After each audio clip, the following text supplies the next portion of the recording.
and cleared for departure. Great evening, no matter what time of day you might be seeing this. We're glad you're here. You know, on some flights, there's opportunities to watch movies. This is one of those flights. You're going to get a movie. And it's a movie that's a live action movie. It's an actual interview. And I have the privilege of interviewing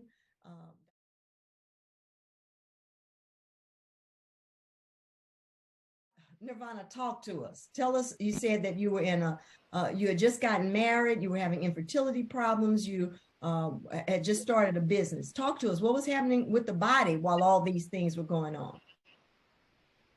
Oh, so what I did notice was that I would forget little things.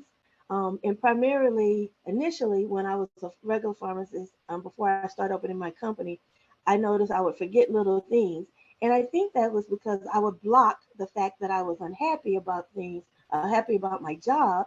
So then I would realize that in trying to forget that I was unhappy about my job, I forget other things because you can't selectively block things.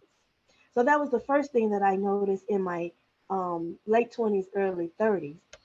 Then when I tried to, I got married, I had infertility issues. I also had, I think that the drugs from the infertility created some inflammation issues.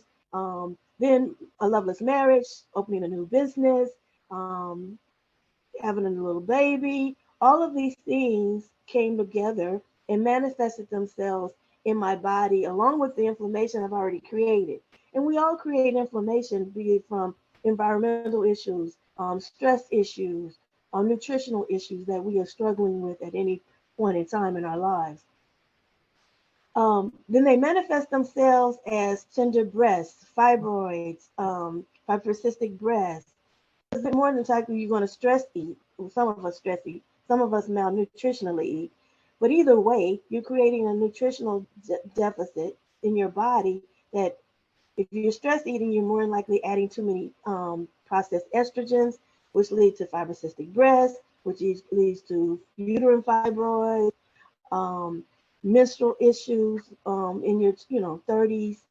Um, and so then you come down to 40s and 50s, all of those stressors now are going to end up affecting our GI system, our gut, our nutritional for our past 50 years of life, our stressors for the last 50 years of life, antibiotics for 50 years of life.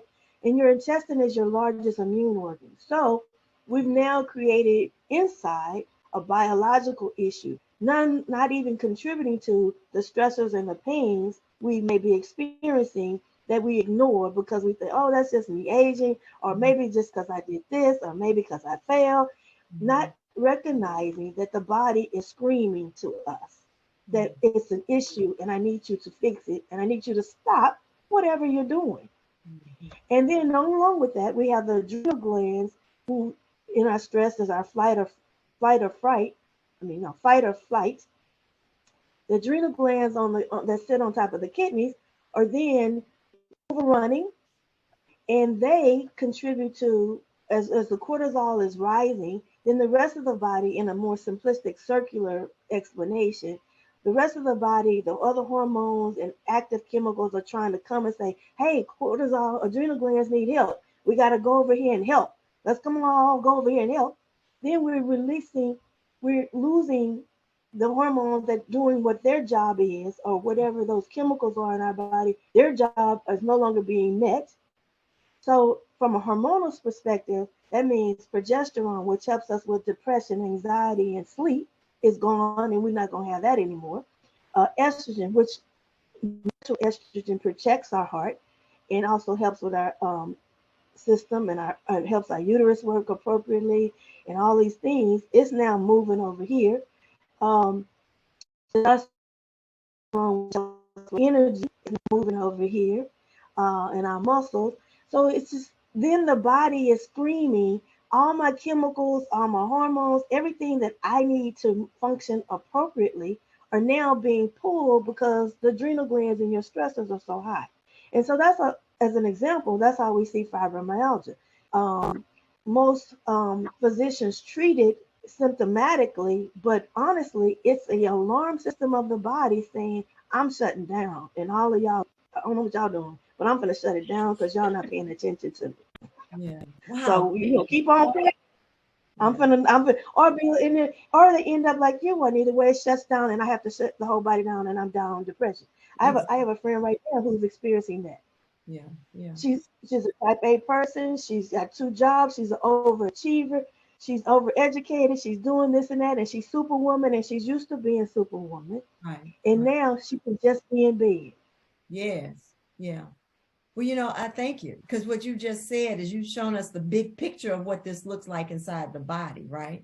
And so, Dr. Yeah. Ryan, would you share with us from your perspective? What do you see as a clinical psychiatrist seeing people who are having all these things happening in their life? And then when because we're not going to take up a lot of time, but then when we come to the end, I want to kind of talk about how is it that when women are approaching their inner healing work, some stuff starts to show up in the body, right?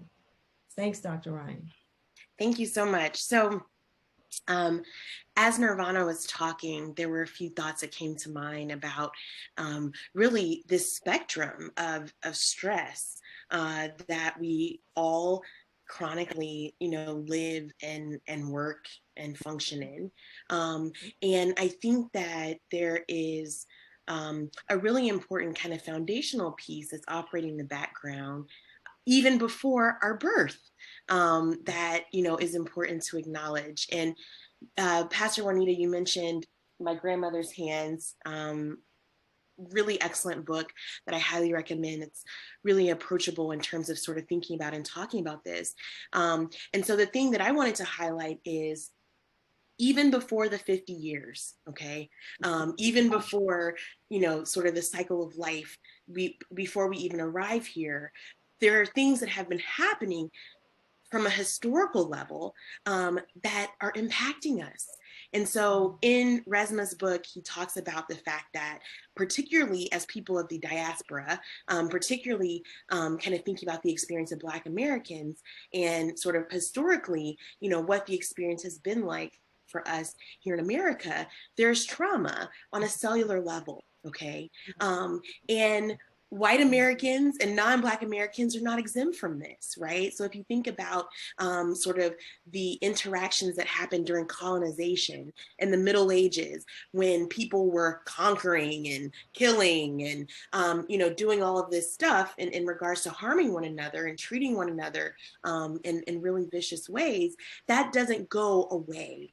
That doesn't just poof, all of this violence and hate and hostility, it just goes away. It vanished. We're in a new era. It actually lingers. And the way that it lingers is through our DNA. So there's a lot of research that I'm really interested in and excited about that talks about what happens to telomere length as we experience stress, as we experience racism. And so just to kind of go a little bit bio 101. So we are at our most fundamental level cells. And within cells, there's DNA. DNA is the carbon copy. It is the blueprint. It is what tells our bodies how to function. It's what tells our cells what to do. And on the ends of DNA, in the magnificence of the universe said, I'm gonna need something to protect the DNA because DNA replicates, and that replication is what keeps us alive, but that replication also wears down on the DNA itself. And so there are these things called telomeres that are caps on the end of the DNA, and they protect the DNA through the replication cycles, right? Because you don't want the blueprint to be eroded. And so what the studies have found is that individuals who experience stress, and they've actually looked a lot at Black Americans in particular, and they've noticed that our telomeres shorten at a faster rate than other people. And so that means that our cells age at a faster rate than other people. And some of this shortening has been shown to be related to racism, discrimination, poverty, all of the myriad of things that our resilient people have lived through and overcome, but it is not without a cost. It is not without a toll. And so when you think about okay, what does it mean if your DNA is shortening faster than it should? That means that your cells are aging faster than they should. And so that means that our organs, our joints, our bones, right, they're aging faster than it should. And so the implications of that, we're only beginning to understand.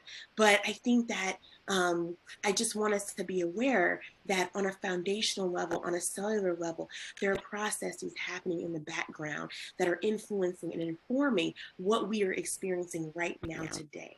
And even in the absence of the things that people go through that then show up as trauma, even in the absence of those things, we're already functioning with bodies, with brains, with cells that have been through some stuff. And so I think that, in my clinical practice as a psychiatrist, I see a lot of people who come in, with mood concerns, feeling irritable, and that's one thing that I wanted to mention is that sometimes people think of depression as, sadness, tearfulness, crying. That can definitely happen. That can definitely show up that way. But I've also noticed that it can also show up as irritability and anger. And so sometimes the anger goes this way, and then sometimes it goes that way. And so that's something to, to just be mindful of. If you feel like your fuse is short, stuff gets on your nerves real easy, have a hard time, kind of keeping the peace at home, at work, wherever you are, maybe there's something else going on there that's contributing to that. But I think thinking about the trauma, and just to say that, the trauma is not the event. The event is the event. The trauma is the sequela of things, the dominoes that fall as a result of the event. And so, a lot of times, I think as humans, we tend to pride ourselves on our ability to think through things, our ability to, okay, just be positive, just get your thoughts right. And that is important. We'll not understate the importance of having our thoughts in a place that is life-giving. However, events that produce trauma actually impact us before our thoughts can even come into the picture. And so there's a way that this has been described, is that, sort of we have kind of two brains happening. We have the reptilian brain, that's the feeling brain, that's the emotive brain, that's the brain that is not thinking about consequences, decisions, ramifications.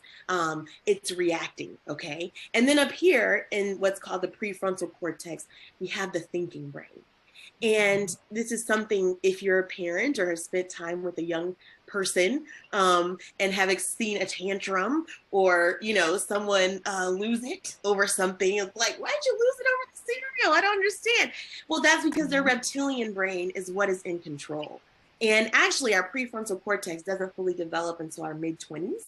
So until our mid-20s, we are operating a lot of the time based on these kind of background processes, urges, feelings, things that later on we're able to kind of harness and have more control over. And so I share that example to say that when an event happens that produces trauma, it activates the reptilian brain. And it's actually a very complicated kind of system that decides what things are allowed to move forward to our prefrontal cortex. So all the information doesn't just automatically flow through. And so a lot of times when an event happens that later causes trauma, it gets stuck back here. It gets stuck in the feeling, the sensing, the part of our brain that regulates our breathing, that regulates our digestion. It gets stuck. It is trapped. And certainly through therapy and other, body healing experiences, you can bring that stuff forward so that you can be able to transform those experiences and see them in new ways. However, until that happens, it's all there. It's all stuck. It's all in the background. And so one thing that I see often is individuals who, Nirvana mentioned fibromyalgia. I see that a lot in my clinical practice. And a lot of times people are coming to me because they are depressed. And then as it turns out, as we're talking and understand their history, they also have fibromyalgia. And so what I've seen is that a lot of times particularly in thinking about these trauma experiences, people have harnessed so much in their bodies. And, you know, your body reacts, right? And so it's something that has kept us alive. If you see a tiger, you need to be able to react to the tiger. You need to be able to either, you know, collapse on the ground, play dead, freeze, or run, flight, or be ready to go, battle, fight. But you have to be able to react. And so those reactions are again, they're happening without our conscious thought. They're happening without our educational experiences or, you know, the knowledge that we've acquired. It's just happening. And so to understand, you know, how kind of the trauma shows up in the body, it's really just sort of kind of the next step, because things that are happening that become traumatic sort of sequela are happening without our permission and without our attention usually. And so sort of the only next step from that is that it's going to show up physically. Maybe it shows up as, you know, your stomach is like that all the time, or you have digestive problems. Or maybe it shows up as chronic headaches because you're tense and you don't even realize that you're tense, or chronic pain, as Nirvana mentioned. But it shows up, and so, you know, there are definitely healing practices, you know, that can help to transition that stuff, so that we don't hold it in our bodies. But it's not something that you're imagining. So, you know, if you find yourself feeling pain, feeling headaches, feeling GI issues, feeling things that maybe can't quite be explained with medical diagnoses, medicine is not perfect. You know, as someone who spent a lot of my life trying to learn and understand, I certainly can see, especially in psychiatry, that, you know, we don't always get it. We don't always sort of make the connection between what's happening in our physical, what's happening in our emotional, what's happening in our cognitive. But those connections are real. We are not a head floating here and a body floating there. It's all connected. Right. Yeah. It's all united. So yes, thank you. That's all. Hey, thank you so much for that. Nirvana, I'm gonna get you to mute if you will. Thanks. Because I think it's giving us some feedback. So I'm sorry, you kind of cut off on me, so I didn't hear you. yeah, can you mute for a minute and we'll have to edit this part. Mute because it's giving feedback. Okay. All right. So Dr. Ryan, what you just said to me explained a lot. In my 30 years as a pastor and sitting with people as a spiritual director, helping coach people through places that they find themselves in, one of the things that I've often experienced is, and I've felt it in my own life, right? Something comes to my memory, and let's say it happened when I was 7, right? And all of a sudden, as I remember it, I'm 7 again. And so that idea that something is happening there and it gets stuck, when you say it gets stuck there, I have often found that in working and walking with people, that sometimes they are far more comfortable with the pain of being stuck than the pain of freedom, because at least they know the pain of being stuck. Is there something either of you would want to say to that or speak to that? And then right after you speak to that in your own way, please offer us, we said therapy. We recognize therapy as a valuable tool. We recognize seeing psychiatrists, and that sometimes we need medication to help move us through so that we can have a better quality of life, a quality of well-being. But also, what's 1 or 2 tips that each of you might offer to someone who's going through the learning to be flight, and all of a sudden stuff is showing up? One of our when we exited the flight, one of our flights this week, one of our flight crew members said, "Oh boy, And they began to describe physical sensations they were having because of our dialogue, because of our conversation.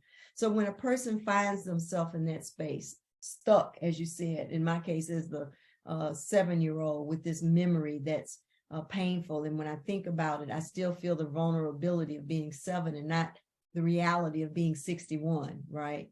And so what is a tool or two? I'm going to ask each of you as we begin to wrap up, what are 2 tools that you think might be helpful as practices?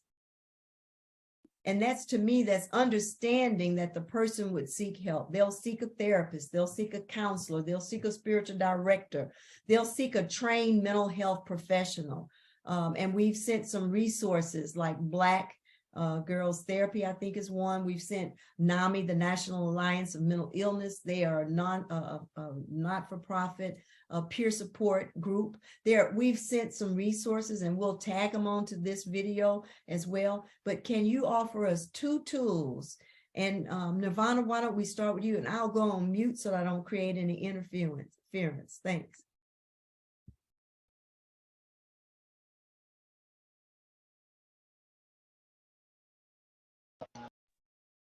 My yard man was coming, and where I was sitting, it was going to be blasting in our ear. So let Ryan start. Thanks for shifting and moving. We appreciate that.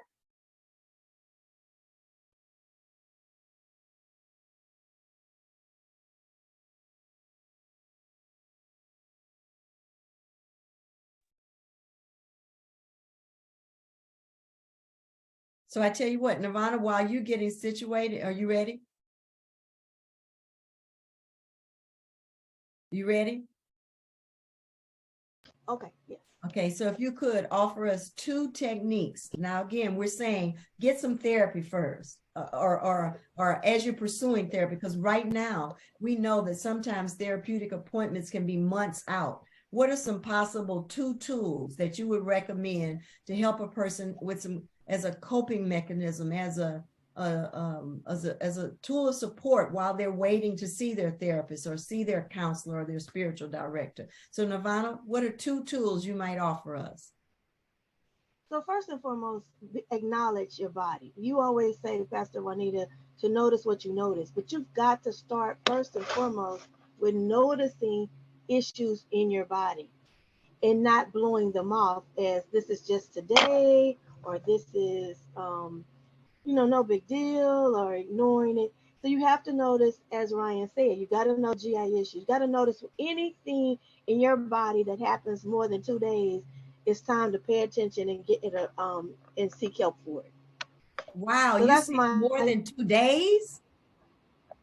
Yes. If you have it 2 days, you need to check. You need to research and figure out what's going on with that.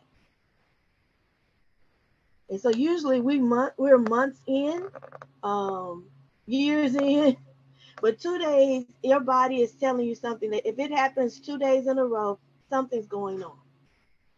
And let's address that. And it may not be that significant, but let's pay attention. It may be something you just ate, but that means that's something that your body does not appreciate or like. So let's pay attention to those responses. Let's pay attention to those rashes or reactions and see what's going on. If it's a headache, my blood pressure going up, let's pay attention in days. So that's my number one. My second one is don't hold anything back. Communicate to someone about whatever troubles you or brings some emotional response to you. Communicate to someone you trust, um, that you can share those emotions with, and don't hold them to yourself. Now that's my emotional piece. I have physical ones, but that's my emotional too. Thank you so much. I appreciate that, Nirvana. Dr. Ryan? So I think there are 2 that come to mind to me. So I talked about the reptilian brain and the fact that it helps us to navigate sort of the background program and the background processes, and there actually is a lot of power there. And so the first practice that I want to share is diaphragmatic breathing, or deep breathing, breathing for mindfulness. You can Google it and search it however you want, but deep breathing is a good way to start. And the idea here is that we can actually help our bodies get into rest and relax. And so that is something that you have control over, your breath. You have control over whether you're in the drive-through, whether you're in traffic, whether you're at your desk, whether you're, at home in bed trying to relax and wind down. And so the idea is that a lot of the time, as it should, our breathing is happening without our awareness. We want that. We want that. We don't want to have to think, okay, breathe, okay, breathe. But there are times where it can be really helpful to engage the breath as a means of helping our body via our vagus nerve, which is a nerve that runs from your brainstem and has traverses down a really long way. But anyway, it helps to sort of engage that nerve and engage our relaxation. So deep breathing. And then the second is actually a practice called progressive muscle relaxation. And so the idea here is that it just helps to bring us into awareness of our bodies. And you essentially kind of start from your toes up, and gradually, as you're engaging your breath, sort of contract and relax your muscles. And so ideally kind of moving in a sequential fashion. And you will find, or you may find, that there's actually tension there that you didn't realize. And so you're sort of intentionally relaxing those muscles as a way of coming to yourself and getting in your skin as opposed to being outside, with our thoughts focused outwardly. Helps to kind of focus our thoughts internally. So those are two practices that I often share, and I can I'll make sure that we're able to send some resources to help guide you through those. There are a couple of apps that are free that I find really helpful to help kind of coach people through. Well, my heartfelt thanks to each of you for being willing to share your insights and your truths with us, and your tools. As you were talking about the progressive relaxation, I started tightening up my toes and then letting them go, tightening up my feet and letting them go. Got to my ankles. I'm gonna have to keep working on this because I feel some stuff happening at the ankle. So, but look, thank you both for your time. Thank you for your willingness to be present as this in-flight entertainment comes to an end. Hey, great day, great God, great you. We're learning to be. Thank you so much for being with us today. Make it a great day, won't you?